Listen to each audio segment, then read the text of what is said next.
மேதகு கூரத்தி தேர் வேலைக்காரனே, வள்ளிக்கு வேலைக்காரனே, குரத்தி வேலைக்காரனே, வெடிச்சி வேலைக்காரனே, முருகன் மேதகு கூரத்தி திரு வேலைக்காரனே.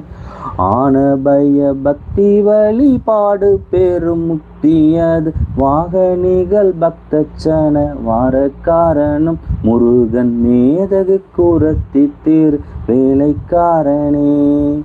ஆரமது ருத்ரகணி காரண முதற்சமய நாரன் உனக்கை பறி தீமைக்காரனும் முருகன் மேதகு கூரத்தி திரு வேலைக்காரனே. ஆகமம் விளைத்த இளலோகமும் நோடி பலவி ஆசைவோடு சுற்றுமதி வேகக்காரனும் முருகன் மேதகு கூரத்தி திரு வேலைக்காரனே. ஆணவ அழுக்கடையும் ஆவியை விலக்கி